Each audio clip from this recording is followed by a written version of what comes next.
Hello and welcome to this UK Premodern cross-channel collaboration. My name is Francis Jenne Rowe, also known as FGR, of the Lands and Legends Premodern zine, and I'm joined by... I am Cyrus, aka Crucible of Words on YouTube. Hi there, my name is Baldo and I'm the TO of Big Smoke. I basically run 4 tournaments a year, and today I believe we are commentating the final of the last one. And so hopefully you're going to enjoy it. Excellent. So yes, as Baldo's mentioned, this will be the finals of the fourth of the quarterly Big Smoke events, after which there's an invitational, which perhaps you'll get some content about down the line. We're going to be talking a little bit about the metagame from that event, the top 8, and mostly, of course, commentating the finals matchup, which was between Ed Ross on Replenish and Manuel del Coco on Tidestill. So sadly, I missed this occasion. In a moment, I'd like to ask you gentlemen to just talk a bit about your impressions from the day, and in Baldo's case particular, your kind of sense of the metagame. My, I guess, provisional comment here as someone that writes articles about the Southeast UK meta is this is reasonably representative. Goblins tends to be the most popular deck and dropped off a little bit, and there's a bit more burn, but these are decks that are quite popular with relative newcomers to the format. You can see a lot of black decks as well, which is a thing people seem to enjoy. So yeah, can I ask you guys, perhaps starting with Cyrus and then in a bit more detail from Baldo, what was the day like for you? And what was your impression of the kind of metagames and Magic scene you were in? Well, firstly, I think the event was really well run, which is always a good bonus. And I played against a bunch of different decks, and that's always nice. I only played one deck twice, so that's also pretty nice to have happen, get a nice little spread of things going.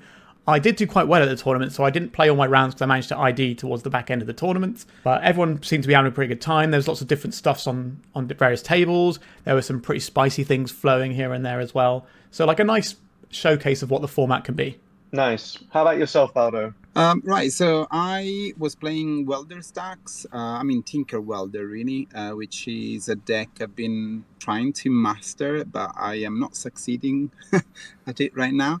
No, metagame wise, yes, as you said, there were fewer goblins compared to the past Big Smoke. I noticed that there were more kind of Devour deck and Welder in general.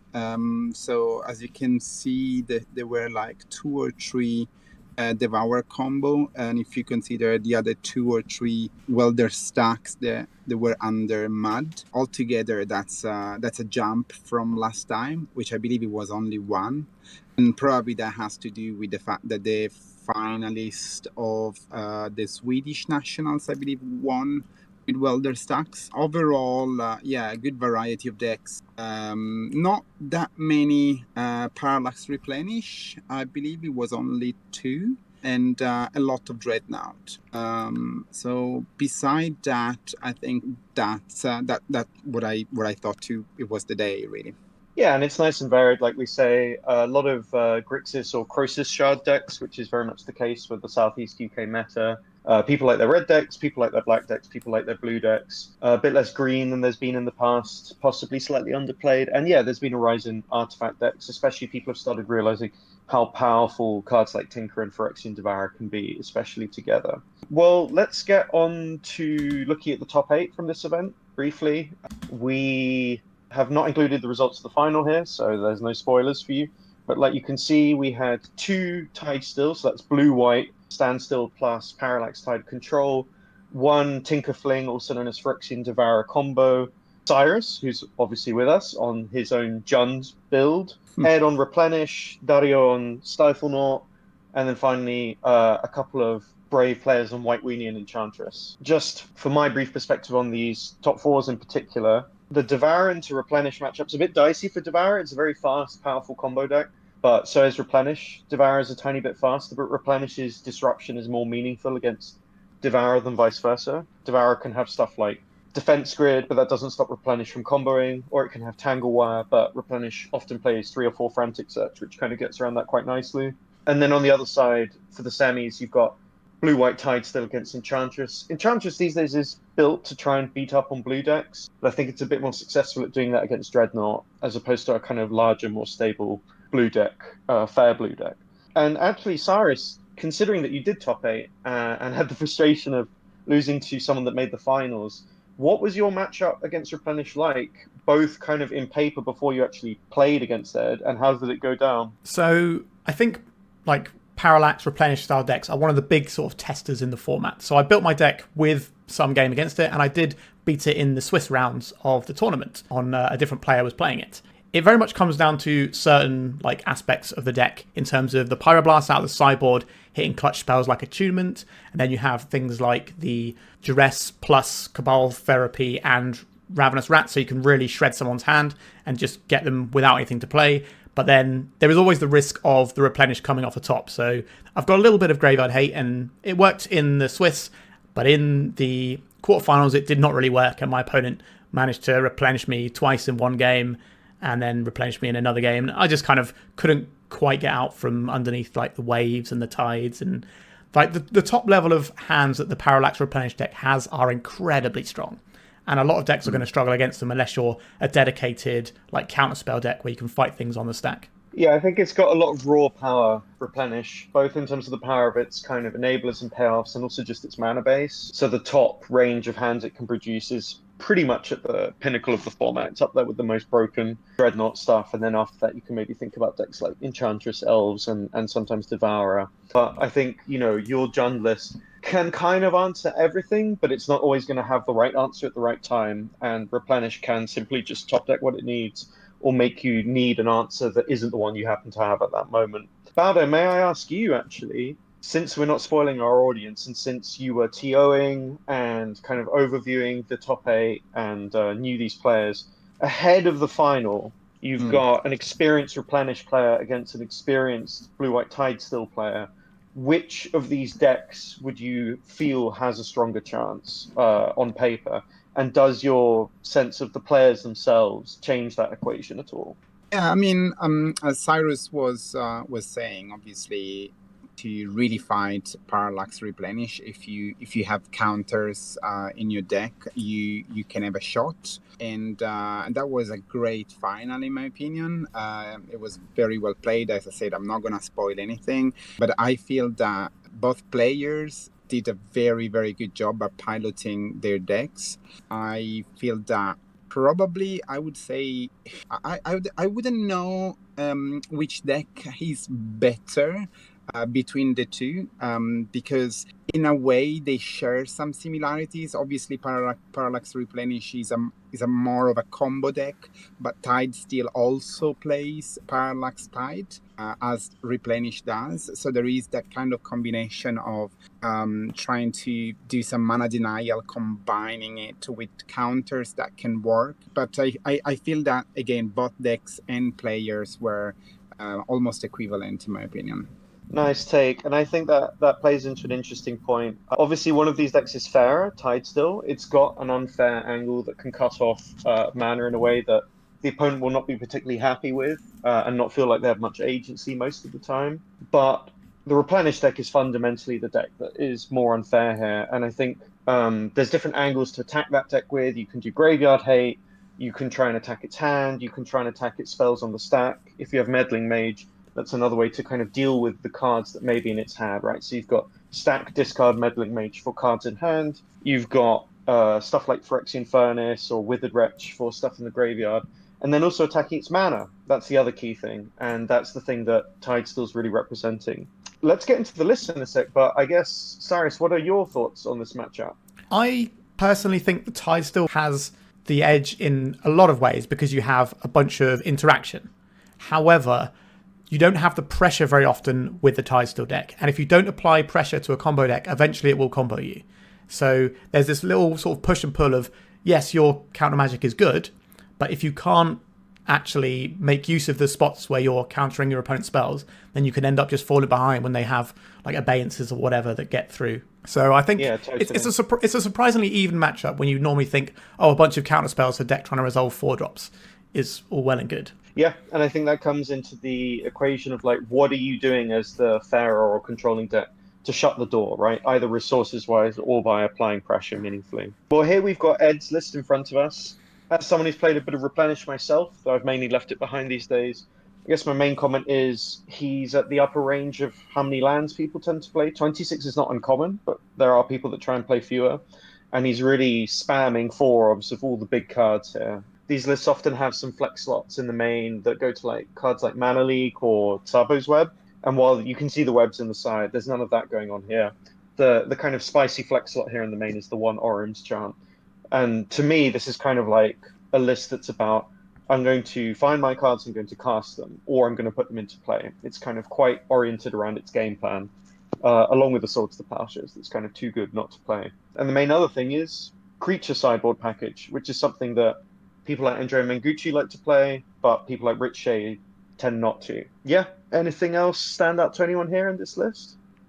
Is the Orim's chant stock? I can see You like usually one see copy some in the of Orim's side. chant. Yeah, that's what I thought. Interesting to have like a one copy. I guess it can exist in the main deck in the form of one copy, but it was just an interesting one-off to see. Yeah, it's a nice little inclusion. I mean, the 26 lands comes with a lot of white sources, and I guess you can kick it to fog people, and obviously it can just be a random time warp, Yeah. which is sometimes what you need, that's I guess. I guess the other thing actually here I hadn't mentioned, creatures are going to be big in this matchup because it gives you this duke, right? But also a null is not always in these sideboards. A null is a premium sideboard card in this format. It's one of the kind of, I would argue, definitely top 10, maybe top 5 sideboard cards in the format, just in terms of what it can do. And it's not so commonly played here. And obviously, when we consider that one of Manuel's strongest angles is going to be Parallax Tide, having an answer to it on the stack, which is the best time to answer it, could be quite big, actually. Should we move on to Manuel's list? There's much less of a stock sense of what a Tidestill list looks like. You'll see, a bunch of 1 and 2 orbs here. But to me, this looks like a Tidestill list. I guess the main thing I'd note that makes me very unhappy as an Elves player is the main deck Humility. It's not that uncommon. Sometimes you see an Enlightened Tutor from the 75 for it. But yeah, there's not much that jumps out at me here, to be honest. It's just a bunch of good blue-white cards. Some Teferi's responses in the side, which can be quite strong against Parallax Tide. So I think of it more as an anti-Terravor deck card, really. What do you guys think about this list from Manuel and what it might have to be looking to bring in against Replenish? Looks pretty, what I would expect if you told me Tidestill. Obviously, like you said, with the humility, there's a little bit of flexibility, but I do like what the humility can do and shut some people down. I think the big issue in this particular matchup is probably going to be, like we mentioned, the amount of pressure.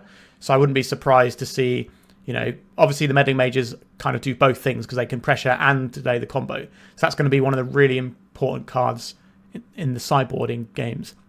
And obviously, things like Furnace and that can mess with your opponent's graveyard to stop the actual replenish just being a way to get things back in. A bunch of annuls, more than Ed has, is really important as well. Like you mentioned, it's a really important sideboard card, and there's going to be even greater number of targets for Manuel to point them at here. So I think we're in a reasonably good spot here from Manuel's side of the table.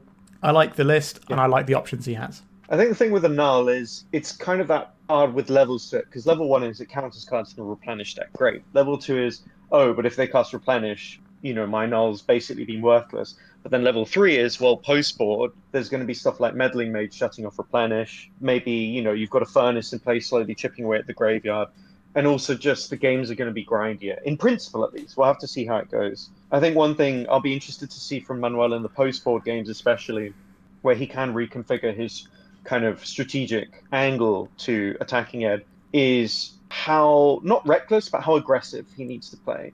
Because I don't think he can just sit back and try and take over the game with value or something. I think there's too many ways that can go wrong. So I'll be interested to see if there are some games that feel kind of positively swift by Tidestill standards in terms of trying to get him with some meddling mages and maybe factories or something. Any final thoughts before we get into game 1, guys?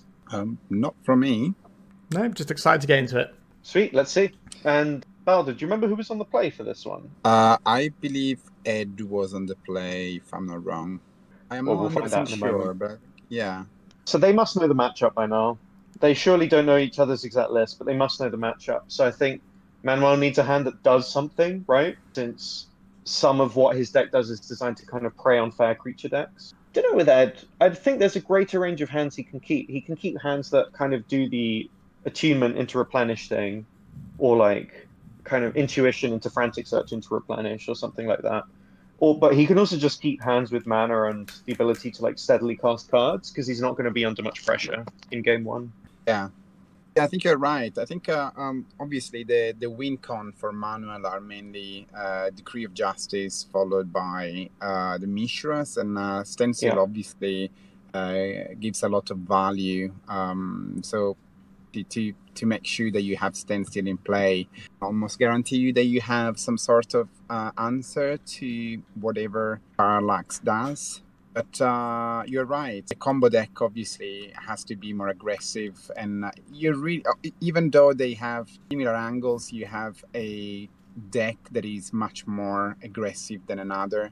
The other one that is much slower, so it has really to evaluate what resources to use and what to counter, what not to. That's the issue, and the skill of the player there is, I think. I think Ed gets to basically either be the one that gets to make Manuel have it, and if his draw doesn't shape up that way, he's also going to have a bit of time to put something together. The scary thing from Manuel's hand will either be getting to draw 3 off standstill at a point where it's not kind of desperately behind for him, or tiding Ed, which is quite scary.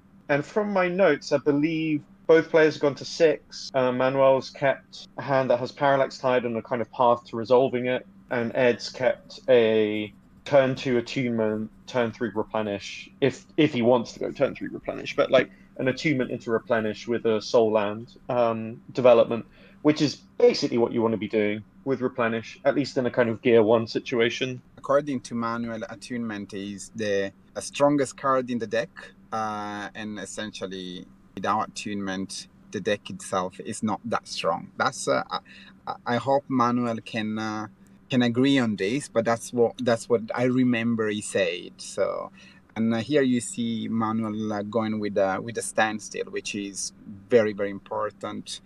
Although it depends, right? Depends what this attunement does. Right? Yeah. Yeah.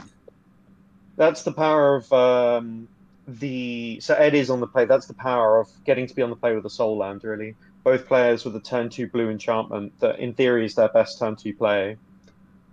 Let's see what happens. I think like Manuel has to obviously play the standstill here, because if he's not playing it now, when is he playing it? And he just kind of has to hope to fade whatever this attunement does. Yeah, he has to play, and that's an example of what I'd call aggressive play too. Aggressive play from his side is not just beating down, it's also like tapping out sometimes in order to put himself in a better position to win the game.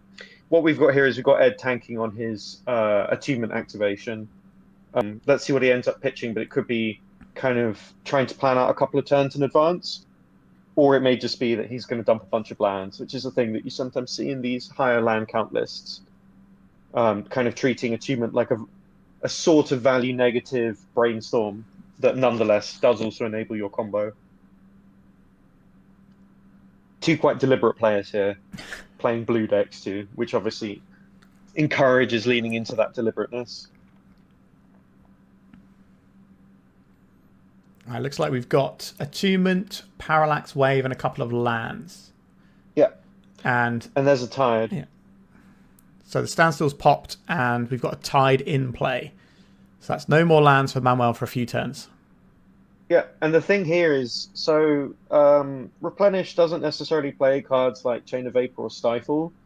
So it may need combos with Tide, either infinitely or by having a Seal of Cleansing, which needs to come down first. But in this case, it's just like a gross tempo play / kind of defense mode, right?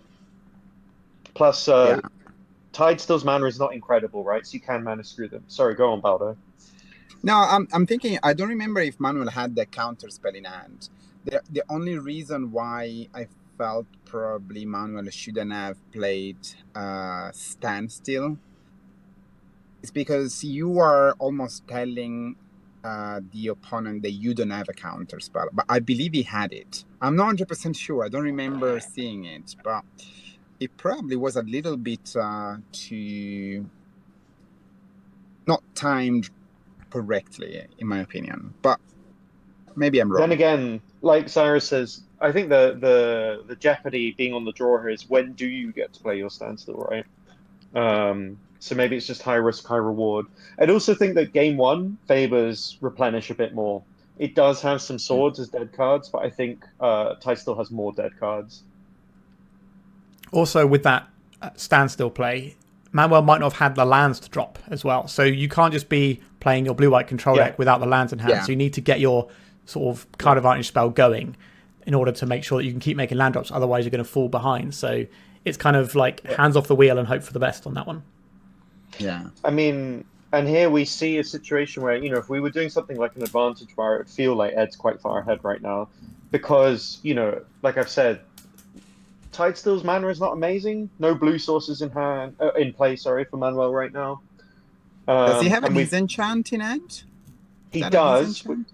He does. So a kind of corridor we're looking at here is having a line on disenchanting the Tide at an opportune moment to then get the untapped islands into play to then have counterspell up.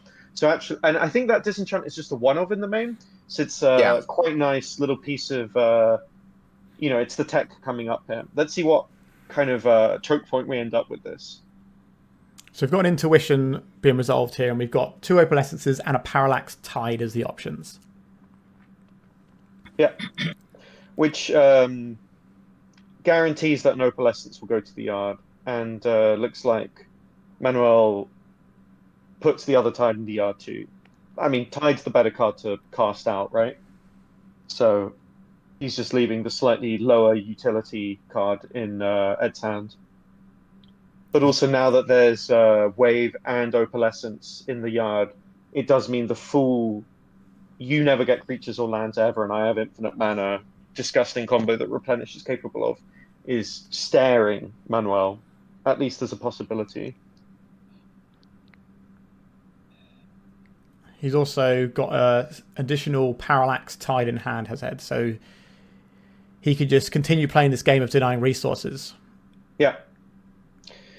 I think that's the tough thing, especially in game one, right? Like, if the Replenish player just draws a bunch of Parallax Tides and you're not really pressuring them, they will just find a good avenue to resolve something that really puts you behind.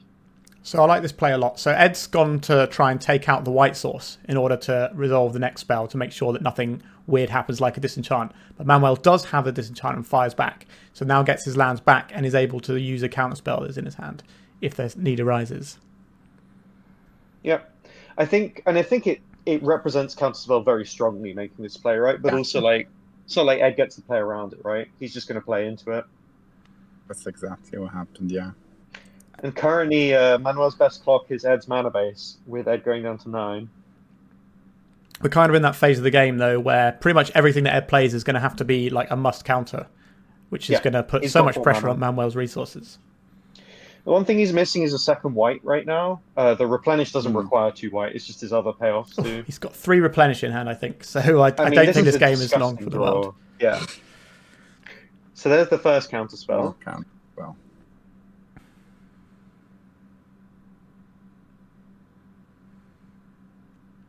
Okay, so... But this is a very powerful turning point as well. Yeah. And Manuel does have the one-off Stifle in the list to actually make it so the lands never come back. So if he can draw that... He also plays Seal of Cleansing, which I think I can do pretty much the same. Has to be out in beforehand, though. It's only the Stifle that will take it out after the fact. So that's... I mean, we're seeing the one-offs come up, right? That's for sure. But also... Ed was on those 3 lands for most of the game. He only just drew the Ancient Tomb, and obviously Tomb is not that useful at this stage of the game. And the clock from just the Mishra's Factory at this point is very scary. And again, the advantage bar feels like it's gone right the other way. And we've got a standstill as well, with 2 blue up ready in case they draw a Mana Leak or a Counterspell. Yeah, and Mana Leak is Counterspell right now because that Tomb's not paying well. At least not after this turn.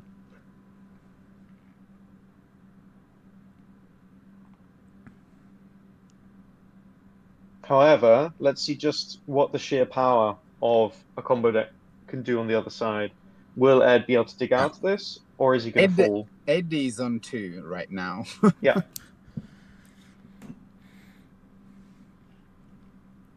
It's not looking good.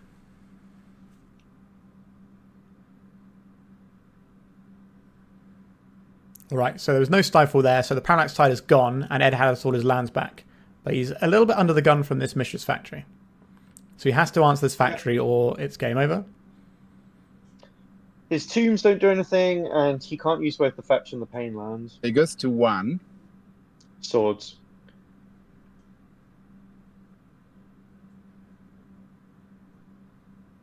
So the standstill doesn't look like it's drawn very much, but there is an impulse to try and find the answer for this swords to just put the game away now. Yeah, digging 7 cards deep, which is quite a lot of cards. Doesn't look like he finds it. Takes a Seal of Cleansings. He's trying to either set up some counterplay or set up for a retide.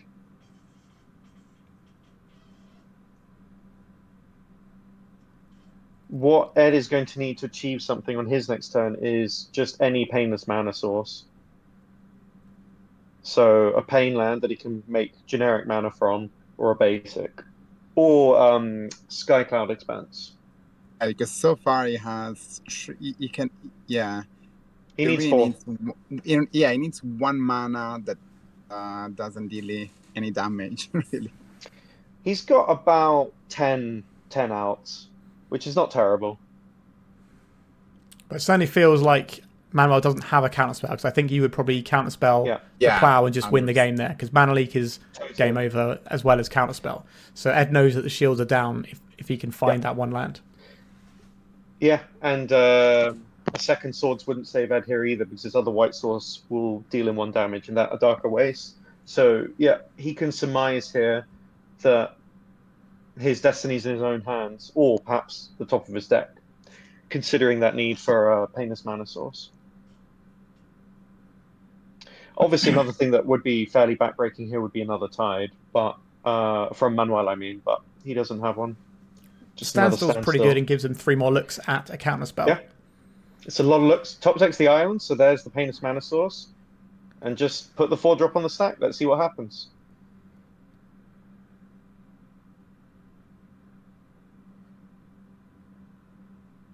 Yeah, that's resolving. All right, that should be the game, I think, at this point. If it's resolved, there's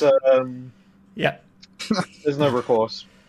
Even if Manuel had like a Seal of Cleansing player or a Disenchant effect to hit the Opalescence, because there's only 1 Opalescence and only 1 wave, in response, Ed can still exile all of Manuel's lands permanently and make infinite mana. Manuel was quite unlucky here. He had he did the Standstill followed by Impulse and didn't see anything, and even then another the other Standstill, nothing. So he really looked at 10 cards and nothing. That was these are the sideboard in and out. Yeah, so for our viewers, so people are aware, Manuel cannot see Ed sideboarding right now. There is some sporting behavior happening whereby Baldo, as the person recording this, is able to show us the sideboarding happening without the integrity of the finals being compromised. And is that 8, 9, 10? That's 11 cards coming in. That's a lot of cards. It's a lot of cards. Some of the cuts are fairly obvious, like Swords to Plowshares. I also typically cut Frantic Search in these like blue kind of answering stuff 1-for-1, kind of slightly more value oriented, or Attrition Fests, because it's card disadvantage. You don't really need the speed, especially because you're not getting Tangle Wired or Winter Orbed or anything like that. Taking out the intuitions is a thing I've also done sometimes in the past as a Replenish player. I've never cut all of them. I normally just trim. The rationale there is, while intuition gives you this incredible agency to find your win cons, when you're in this attrition situation where your opponent can actually stop you from resolving your spells, say if you intuition for 3 Replenish and you have to bin 2 of them, and then the one you get gets countered, it's actually not so good. You start running out of ways to actually win the game. And conversely, what's coming in is ways to win the game, right? It's the Creature Duke. This makes things very awkward for Manuel, because they have to sort of do this little dance of how much removal do I leave in to deal with things like Meddling Mage and Exalted Angel. Yeah. I think it makes it hard to assess his matchup role within a single game as well, because I think you see the potential for a game that feels like it's about stopping a combo turning into a game about winning creature combat or like board presence. And then the other stuff coming in from Ed is just Saba's Web to stop Mishra's Factory, a couple of annuls to stop Tide, and an Abeyance to help resolve things. Just simple stuff. Let's see how many cards Manuel sideboards, because like I say, 11, that That's a lot. is it's nice. It's nice if you can do it, right? Okay, so here looks like we're seeing Swords to Plowshares and Wrath of God coming out. So that to me looks like 3 Meddling Mage, 3 Annul, 1 Furnace coming in, and then 4 Plow, 2 Wrath, and 1 Humility coming out. Humility does have some text in this matchup. It also makes for horrendously painful judge calls, but it is fundamentally just a 4 mana enchantment. So basically, Manuel's getting rid of answers to creatures and bringing in, disruptive clocks, ways to counter stuff efficiently. His one way to attack the graveyard. Do you guys have any thoughts though about taking all of these creature answers out of your deck? I would leave in some of the creature answers. I think you kind of just have to, whether it's just like a couple of plows that you can dig towards, because sometimes you can hit enchantments when they're turned into creatures off of an opalescence anyway. And it's quite common for the creature dukes out of the Parallax Replenish decks. And if you sort of just get caught with nothing to do with that, it can feel really awkward. Just before Baldo weighs in on that, I think the only thing here is if you bring in Meddling Mage, you obviously don't want to keep Wrath of God, and it's also a bit clunky mana-wise. So you are left looking for efficient but kind of one-for-one stuff. And this is why I conjecture that the deck lists can't possibly be known to each other. I don't think Manuel's seen that Ed has creatures in his sideboard, and he may be more keyed into like a Rich Shade type approach. Baldo, what's your feeling about this? Yeah, no, I was actually looking just at Humility, because if I'm not wrong, if Humility comes after the Replenish deck as, resolve the Replenish, and if Humility comes after, then it layers on top, so everything becomes at 1/1. Is that correct? So don't quote me on this, but I have been the Replenish player against the Tidestill player, or in fact, it was just Landstill back then with Humility. Depending which one comes in first, with an Opalescence and a Humility in play, either everything's a 1/1 and has no abilities, or everything's power and toughness enchantment wise is equal to its mana value, but it has no abilities. So stuff won't have abilities, the Replenish deck won't be able to combo. And yeah, I think it's if the Humility comes second, stuff becomes 1/1s. Yeah. The only thing is, I think if you're bringing in Meddling Mage, you don't really want to have a card in your deck that turns it off. Yeah, sure. And I think also both players are going to be trying to choke each other's mana with Parallax Tide and just like, requiring different forms of interaction at different times. Should we see how game 2 goes then? Yeah. So Manuel's going to be on the play for this one, which does make things like Standstill on turn 2 a lot more appetizing. We can see a Meddling Mage in Manuel's hand, which has got to be a good sign, because that's one of the things you want to be having in your opening hand, getting your sideboard cards up and running. Especially on the play. I think it's very unlikely that the Replenish deck is kept in Swords to Plowshares post-board, so they have to get to something like Parallax Wave to stop it, and at that point, you're going to be able to disrupt that normally. So yeah, I think the turn 2 Meddling Mage hand on the play that also has other cards that do stuff, because Manuel's cut the cards that don't really do anything, is excellent. Whereas here we've got Ed going into the mulligan. I think he ends up going to 5 in this game, which, feels painful, but also a powerful 5 from such a powerful deck can kind of make all the difference. Yeah. This looks like maybe a 1-lander or a no-lander. I think this is the 6. Yeah, he chucks it back.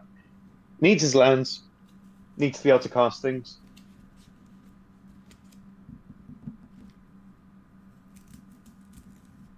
I think Manuel also has a Seal of Cleansing over there.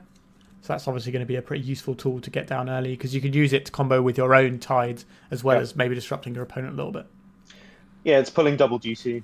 And again, just when you're on the plane, you're curving with Meddling Mage. You're really putting your opponent on the back foot, so you can afford to do like 2 mana sorcery speed stuff that's not going to do anything for a turn or two. Right, so Ed's hand looks like there's a land and an Ancient Tomb going back, but keeping a land and Ancient Tomb alongside an attunement. Yeah, and I think he's got an Abeyance, which has quite high upside and will at least cycle. The interesting thing here is that attunement is card disadvantage, right? And he's going to 5. But I think there's this idea that attunement's just such an important card in terms of selection and setting you up that you just kind of have to keep it in this situation. Yeah, there's the mage. Do we know what it names? This name's Replenish, but maybe it names attunement.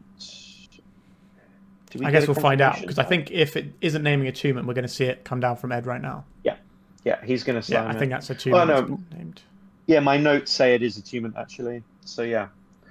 I think that's really heads up by Manuel, too, especially, his opponent's on 5. They're not going to be able to do anything powerful with Replenish without attunement, and he probably has an inkling that there's going to be fewer frantic searches and intuitions in Ed's deck post-board as well. He's got a factory and now a Fairy Conclave in play as well, so he won't be activating both at once for a while, I think, but we're seeing the beats come down against the opponent who's got an Ancient Tomb in play. That's the end? You're like, oh, mana leak. It's got to be, yeah.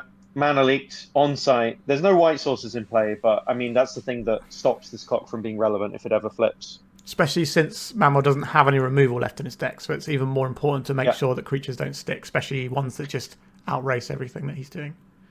Yeah, in this kind of board state, he'll just lose the game if that angel flips. So we've got Seal of Cleansing over there as well, so that's preempting some of the things that Ed can put down, whilst also potentially saying you're going to lose the game to this Parallax Tide in a sec. Yeah, Ed can't now Parallax wave the Meddling Mage out of play to try and resolve an attunement or anything because of that seal. But also, he's just going to die really soon. This Ancient Team is going to stop doing anything quite soon. He's under a lot of pressure, and his hand's not really doing anything. Primarily because that attunement hasn't fixed it. There's also a very suspicious blue-blue being held up at all times by Manuel. Yeah. Well, even if he didn't have anything, I would be representing the hell out of Counterspell right now. Looks like Ed's also got a second attunement, so both of those locked down by the Meddling Mage is pretty good stuff. Yeah, really strong play there. And like I say, this is a situation where attunement, can be the combo enabler, but it also just needs to be a brainstorm effect for Ed. He's only just found a white source like 5 or 6 turns in. It's too late at this point, I'd say. Well, he's dead on board, for one thing. So this could be Manuel using his seal to take out the seal so he can attack for lethal. Yeah, that looks like the game. And even if not, with Conclave plus Mage, it's probably going to get there anyway, but that just makes it super clear and obvious what the result's going to be. So I think that speaks to what I was saying about how once the Mages are in, we might see Manuel being able to take quite an aggressive posture, particularly on the play. Like, that game felt really quick by comparison. Are we going to see any changes in sideboarding now, do you think? Well, Manuel's bringing in one swords. Yeah. I would like more than one swords. Having seen... I know he's not seen Meddling Mage yet, but usually these Replenish lists either have like 6 to 8 creatures in the sideboard or none. And I think once you know there's going to be a bunch, you want a bunch. And here we've got just trimming an attunement and an opalescence and bringing in another Sabo's Web to kind of shut off creature land aggro and an intuition, I guess, for a bit of optionality. It's just buying a lot of time, but also giving yourself a little bit less exposure to Meddling Mage on attunement. Yeah, totally. Yeah, I mean, it's got to be very fresh in his memory right now, I think. But yeah, like I say, from Manuel's side, I would actually honestly like to see maybe 3 Swords to Plowshares in the deck at this point. Like, any amount is good, but... Yeah, especially after he saw that Ed was playing Angels and most likely Mages as well. So he probably should expect by now having to deal with those. Yeah, I mean, he can't really beat an Angel unless he's very far ahead most of the time. Like a resolved flipped Angel. And relying just on your counter magic and 1 Swords to prevent it is a bit tricky when your counter magic is under so much strain against the combo deck, because it can still combo, right? It doesn't need that many cards to combo. We've got players looking at opening hands now. We've got keeps on both sides, I think. Yep. Yeah. And Ed's got I believe a turn 2 meddling mage lined up. Looks like it. What do you think the name here is going to be?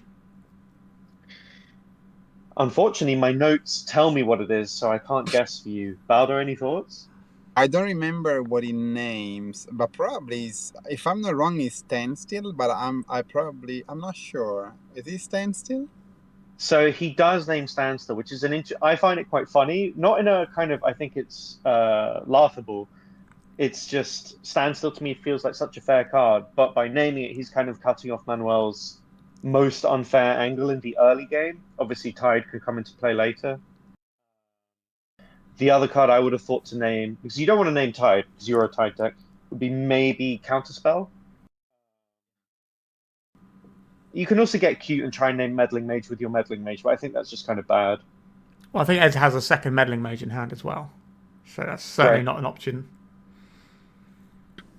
Which also means that the standstill is the thing that's he wants to name, so he can then get another meddling mage down and then shut down further things. Totally.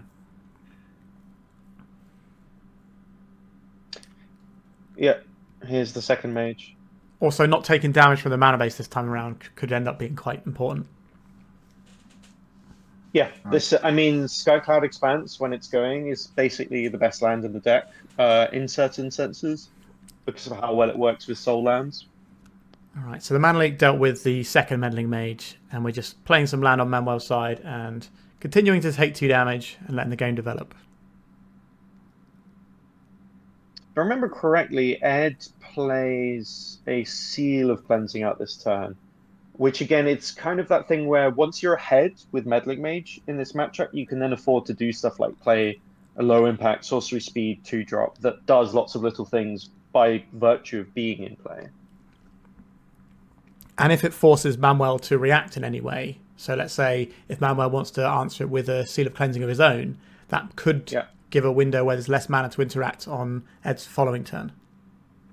Yeah, I think Manuel's seals are more important in a sense, so actually having a seal out preemptively will make Manuel reluctant to play his seal, because he needs it to be doing more important things. Right, so Manuel keeps making land drops, which is very much what he wants to be doing. There's a Decree of Justice in his hand, so he's going to have the ability to deal with his Meddling Mage at some point when the time comes. So he just uses Life Total as a resource. 16 is plenty of life. Yeah, and it's not... I mean, it can be a Life Total matchup once a certain number of creatures are in play. I mean, once there's an Angel, basically, but most of the time it's not really a Life Total matchup for the Tidestill side. I also noticed that Manuel has a Stifle in hand. I would have sided it out and bring back a Sword to Plowshare there. That Stifle beside Parallax Tide doesn't do much, and it still has Seal of Cleansing and Chain of Vapor to to remove the lands for good. Could be on the cutting block. It's hard to... I'm not experienced enough in this deck to really say, because Decree to me feels slow, but I guess you need some amount, especially with Standstill. I wonder if he could even cut a land. That's a very Andrea Mengucci thing to do, right? He loves to cut a land in longer matchups. But yeah, I agree. The Stifle, he's probably very indexed on just trying to Tide Ed, which is, of course, an important line to take. But it's not super high impact necessarily if what we're actually looking towards is not the issue of whether you get tided, but the issue of whether you just lose to a kind of blue-white mid-range creature plan. Which is what's happening right now. Yeah, we're in the early stages of it, and I think if Ed finds another Meddling Mage or Angel and is able to resolve it, perhaps by trying to pave the way with something like a Tide. Yeah, and this Tide has to be answered, right? Yeah, because there's a seal in play. Yeah, it's just one-sided Armageddon if you don't clean it up on the stack. Yeah, such a gross card. Right, another land drop hit from Manuel, and we're back over to Ed. I think he's just picked up an attunement there, which is obviously going to let him sculpt his hand a little bit in coming turns. So this can answer a Meddling Mage, but I think if I was in Manuel's position, I would end step it, because that would mean tapping outright to make the 2/1/1s. But once the 1/1s are in play, then the meddling mage is no longer attacking. And he needs to be able to respond to what Ed's doing in the main phase. Right, so he's just letting the attunement sit, and now he's just getting his Decree of Justice going at the end step. Yeah. I I think think that's okay in this case. I think this goes back to what you were saying about the attrition. So Manuel's okay to let the attunement go based on what he's got in his hand because he's seeing that it's going to be card disadvantage and can then fight on a different axis. And that axis appears to be Parallax Tide. Yeah. I think also attunement's a lot scarier early with a soul land where you're kind of like gazing down a barrel. Look at that annul though. Yeah, that is an absolutely clutch 1-mana spell right there. So good. Such a good card in this situation. And Manuel had to use his counterspell, but now he's got a handful of kind of reactive cards that don't stop annul from happening.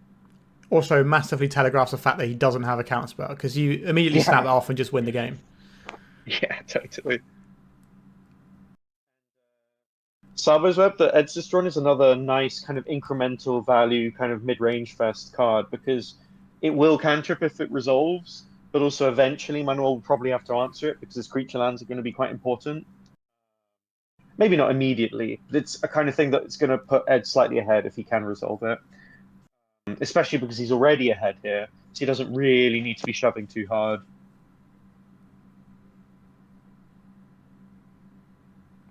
However, he goes for the Opalescence. Interesting. I mean, in a certain sense, the Opalescence feeds into the narrative that this is a creature beatdown matchup right now. Yeah. Like, he's more than tripled his power on board because he's got a 3/3 and a 2/2 out of it. Yeah. 3-mana 3/3. He's got blue Call of the Herd in play right now. And if it ever gets tried to be removed, it can just bounce itself as well. Yeah. Right, we've got Chump Block over there from Manuel. But that unlocks the 2/2s, right? So, yeah. I kind of love this Fair Opalescence, to be honest. I wonder if you consider letting the damage go through on the attunement this time around. Because you can keep back the 2/2s the following turn. Yeah. Obviously, the Seal of Cleansing is kind of an interesting wrinkle to that texture, though, because that can just get rid of the Opalescence altogether. Yeah. I think this shows us why he held his seal, right? Like I mentioned, his seal needs to do more important things than get answered by an enemy seal. And now it can effectively remove 5 power and toughness from playing. Sorry, Baldo, were you going to say something? No, I agree with you. I think Seal of Cleansing, it's pretty good with this board state. Yeah. It does feel right now, though, like the terms of engagement are kind of being dictated by Ed at the moment. Like, Manuel's got good defensive measures here, but he's not really pushing forward in any way. And I guess the fact that this meddling mage is still just sitting there naming standstill is going to make it relatively hard for him. It does have another decree, which could be something. But as we've seen, decree is a little bit slow in this context. Yeah, full send. Or not. Also, the longer this game goes on, the closer it gets to Replenish just being I win the game immediately from Ed's side. Yeah, totally. And the lower Manuel's life total may get, or the further behind he is on board, the less able he is to hold up ways to prevent that from happening. So yeah, he's in a bit of a squeeze right now. And I'm sure getting comboed is very much on his mind, even though what's actually happening is he's just slowly getting beaten down. Yeah. Takes out the Opalescence. So he has to take 2 damage from the meddling mage. Yeah, I think you're right that he should have just tanked the 3 damage because he already had Seal in hand. Yeah. Is it now time for Web? Ed's other card is an Intuition and then a Swords to Plowshare. Swords can help in these kind of like board state-based dynamics. Yeah, here's the Web.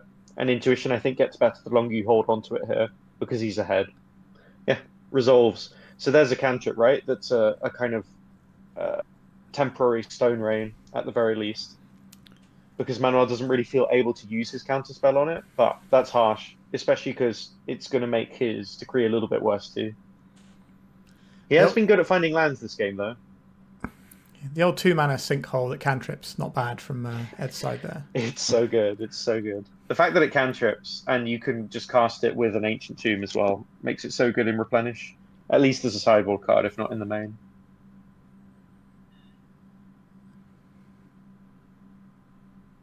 Let's see. So it's Ed's turn right now. I But it guess. has another decree in hand. Yeah. I think that's what's giving Ed a bit of pause here, right? He's not rushing into things right now.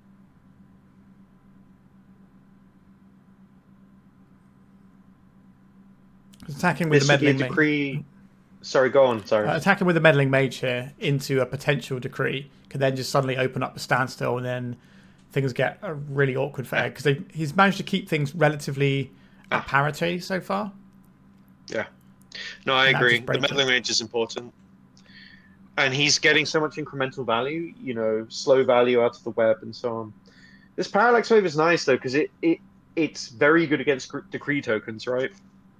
It's just a nice little insurance allowing the beatdown to continue. Yeah. Also, just again, we're seeing this strange blue-white enchantment beatdown, like, kind of value mid-range plan happening. And Parallax Wave's playing really nicely into that. Like, Manuel kind of feels priced into letting the web and the wave resolve, but each of these resolving is putting him further behind. I think we're probably going to see the decree here at end step. Yeah, I think so. Even if it's just a cycle towards more answers. Yeah. I wonder if he could have waited a bit longer for the decree, because at the end of the day, the Parallax Wave is going down a turn. Oh, yeah, he did wait on the decree. So, telepathy from him in the past to you in the present, Baldo. You were right. Yeah, I mean, it depends how much pressure he feels under. The only thing is, this board state means an Opalescence is a must counter because it makes Wave a 4/4. It's just so much power. And Opalescence is normally a card you don't want to feel priced into countering. At least as the Tidestill player in this situation. I know, for instance, Game 1, Dreadnought players often try and counter Opalescence because it's the way that Replenish actually wins games. I think we're also seeing the lack of Swords to Plowshares in Manuel's decks come back to bite him a little bit here. Yeah, totally.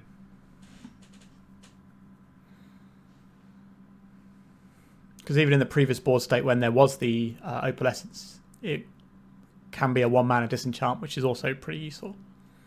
Yeah. I mean, here's the thing, right? Manuel's got a couple of counter spells in hand, I think. And in theory, against Replenish, you feel like that would make you very happy. Or at least, I can't see what the fourth card is. Maybe it's a... I think there's a Chain of Vapor. Chain of Vapor. Yeah, okay. So it's Chain, Stifle, counterspell. Decrease. He's kind of in the waiting room for a Tide. But, like, Tide wouldn't even be that good here, right? Not when you're at 5. No. I think Ed's in the process of resolving an attunement here as well. Yeah. So we might be seeing a with bit of much movement. deliberateness. Let's see what it's going to be.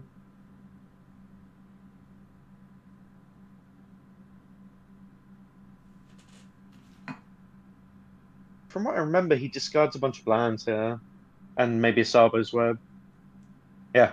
Because 4 mana is what you need. Especially once you're ahead, right? Just 4 mana will cast basically everything you need. Yeah, so in this case, it is doing the brainstorm thing. Yeah, exactly. Like, I think here is when Manuel plays the decree here. I think he could have waited this turn, like, time. It's hard, though. He must feel scared that he needs to have counterspell up on Ed's turn, and he is at 4. But I agree, the Parallax Wave just makes the value on the decree really not that strong. And he's even got a Swords to Plowshares, right? Which, you know, in this situation, taking out a decree token with it can be fine. There you go. So you literally tapped for nothing. I don't know.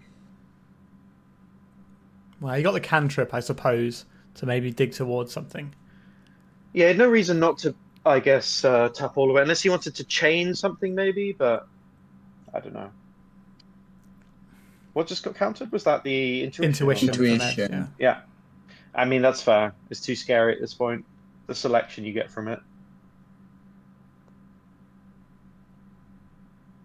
Like, you could say maybe you wait for him to get the thing with intuition, then counter that. The problem is Intuition can potentially turn on 2 must counters, the thing it gets, and then any replenishes as well. But I think Replenish at this point is looking fairly strong anyway, just by getting back the Opalescence and putting a bunch of power in play. And removing all blockers as well. Yeah, totally. It's a tough squeeze. It's a tough squeeze for Manuel. Like, I think we could argue that, sure, having more Swords to Plowshares in his deck means he wouldn't have taken what? This Meddling Mage has probably dealt about like 8, 10 damage or something. But it's also just we're seeing the different angles from Ed's deck like come into play here. Yeah. So and Attunement's been kind of quietly effective too, right? In helping him not flood.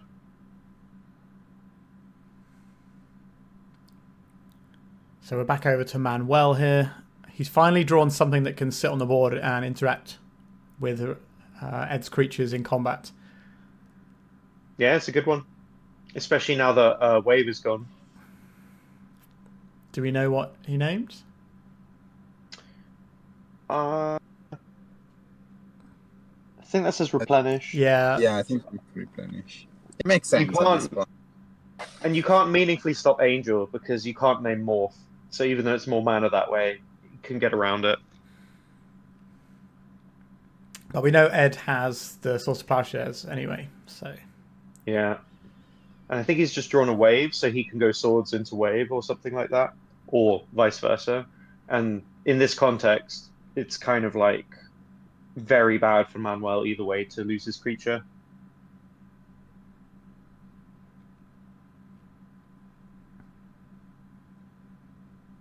Manuel has a counter spell, right? Yeah, he's been carefully conserving it this whole time. Right, so now we see the plow. So if Manuel counters here, he opens himself up to like Replenish or Wave, so he just has to let it go.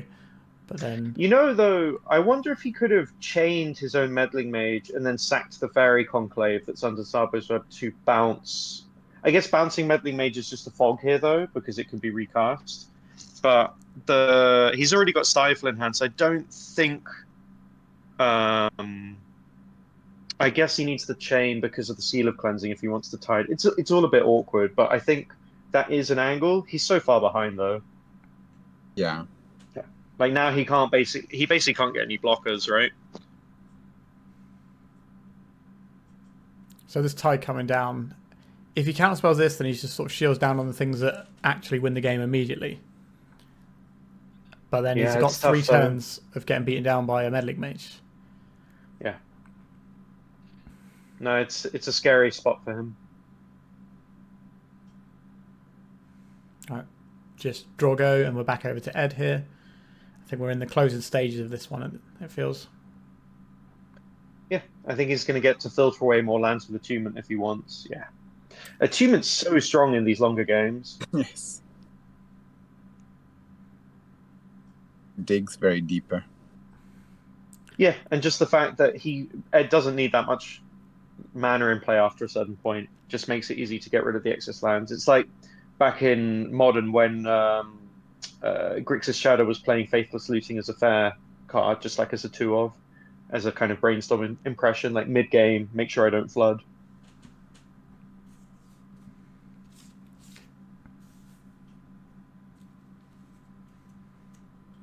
Not sure if we're going to be able to see what goes here, but I do think it's mainly lands again.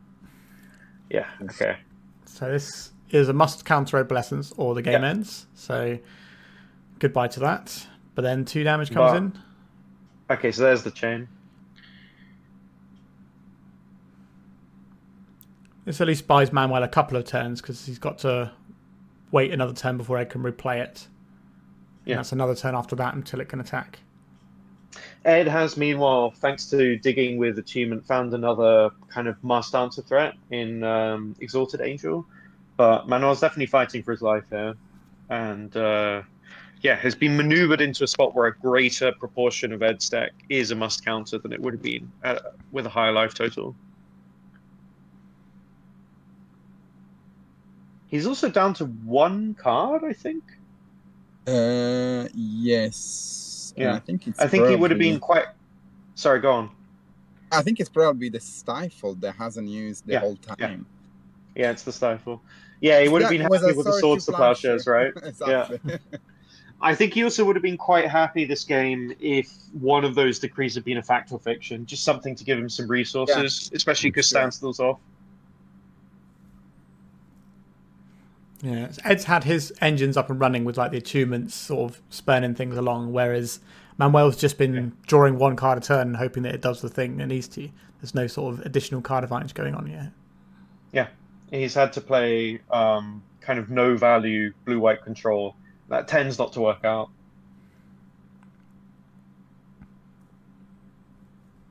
So Ed can deploy 2 threats this turn in the Angel and the Meddling Mage.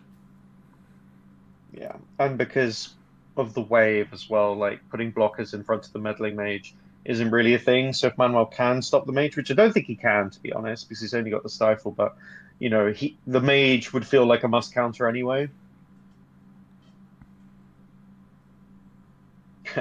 He's acting like he does have something here, though, which I respect him for.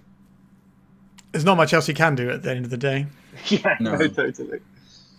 I mean, I might have been inclined to hold the fetch land he played out in the last turn just to kind of bluff like he had more, but I think there's a fine balance with these things with getting reads on players because sometimes you kind of can tell that they're stockpiling useless cards, whereas one card could be something, right?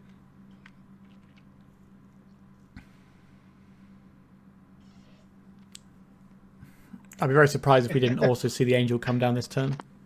Totally. I just love how hard he's selling this bluff. And I mean, maybe it's already resolved by now. No, yeah, okay, now it's resolved. Any names? Just say Decree. Decree. Yeah. So I Which guess is Decree wrong, hardcast is one of the and ways he could get back on board. also I believe Manuel only plays 2, and he has already played 2 Decree. Yeah. Here is the Angel as well. I think the other card you can name is Wrath of God, but he's got the read that it's not in the deck, and that's the match. So That interesting. match. I think the third game is really interesting there, right? Because the first game was very exciting in terms of advantage swinging back and forth, but fundamentally it was a kind of study in how Replenish just needs to resolve one card to win. Game 2 was all about Manuel executing that proactive, aggressive strategy and like making Ad's mana base work against him, like cutting off his engines and so on. Whereas that one was kind of interesting, right? We had this like strange nickel and dime grind fest, really more about incremental value and creature beats in the end. And Manuel's deck was just not really set up to fight that. Yeah, it looks like looking back at the game, Tide still seems probably not. I mean, Replenish seems to be doing better than against Tide still. Probably because the deck is much faster. And to be fair, like it doesn't. Tide still doesn't play too many counters. I believe it's only 4 counterspell and 3 mana leak, which may sound a lot, but you cannot really counter everything. Yeah. And the Replenish has so many threats that you need to let something go. Yeah, I think we also see here, this is definitely one of the matchups where the creature dupe feels quite strong. Like the creatureless Rich Shade type lists do also have, a bunch of ways to beat up blue decks, kind of stack interaction like Orim's Chant or Abeyance. But like you say, you really strain out the Tidestill deck's ability to kind of answer what you're doing. Though I will say, actually, that game 3, probably the most important play of the game was the annul on the Parallax Tide. Like, Yeah. sure, Ed was already ahead on board at that point with the Meddling Mage, but I think if he'd lost his lands, he wouldn't have been able to do anything for a while. And when he got his attunements going, he wouldn't have been able to discard. He discarded like 5 or 6 lands to them, right? So we see the power of that efficient, non-stock sideboard answer there as well. It feels like the final game was somewhat won in the sideboarding rather than the actual game in some respect. Now, that's not to discredit Manuel at all. He doesn't necessarily know what's being boarded in against him. But it's just interesting seeing the single swords to plowshares coming back in after seeing an angel that's obviously going to be accompanying other angels. It's not just going to be the one angel in there. So you have to think maybe you need to have answers for that so that you don't put as much stress on the limited counterspells. And also Meddling Mage, because, I mean, besides the Angel, Ed sided in Meddling Mage. So if a Meddling Mage names a counterspell, you are basically left with only 3 mana leak. You are not playing any removals and your counterspell are gone. So luckily Ed didn't name counterspell in any of these games, but with a counterspell named, then Manuel could have been even in a worse. Yeah. I mean, to be fair, he didn't see the meddling mages in game 2, but I think it's correct to surmise that if you see Angel, usually they have both creatures in the sideboard or no creatures in the sideboard. I agree also, I agree with both your points. I think one thing I'll say about Ed's build is he has turned up intending to win this matchup. I think the annuls tell you that. I think the creatures tell you that. Though the creatures are often also just a playstyle preference. And I think at the previous Big Smoke, I don't remember the exact quantity, but there was like maybe 2 or 3 Tide still and 1 Tide control in that top 8. So, you know, and Ed was also at that event and will have also, you know, seen the top 8 from it and so on. So I think he presumably came into this event thinking, I'm probably going to need to beat Tide still in top 8 at some point if I want to win this. And, you know, I think we see there are some, you know, what we might say are misevaluations in some of Manuel's sideboarding, but it's really tricky because of all the different angles he has to think about. But I think also Ed's getting rewarded for deck building here, and there's only so much you can do about that from the other side. I think that's one of the strengths of this format.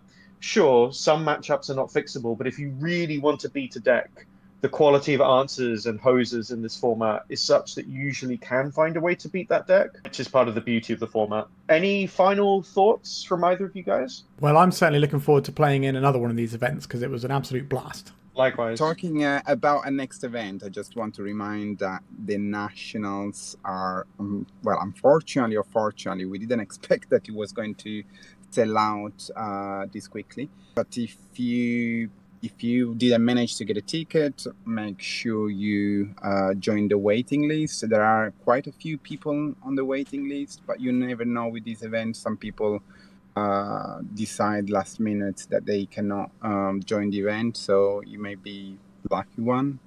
And yeah, I'm looking forward to it and to more Big Smoke events in 2026. Word. Yeah, definitely. And also, for your sake, Cyrus, since you've had very good runs in 2 events and then gone out to the person that ended up winning the event, hopefully you'll be on the other side of that story soon, since you're clearly playing very well and bringing strong lists to it. Maybe it'll be me complaining about beating everyone but you. We can only hope. We can only hope. All right, guys, let's wrap it. Thanks for listening, everyone, and take care. Goodbye. Thank you. Bye.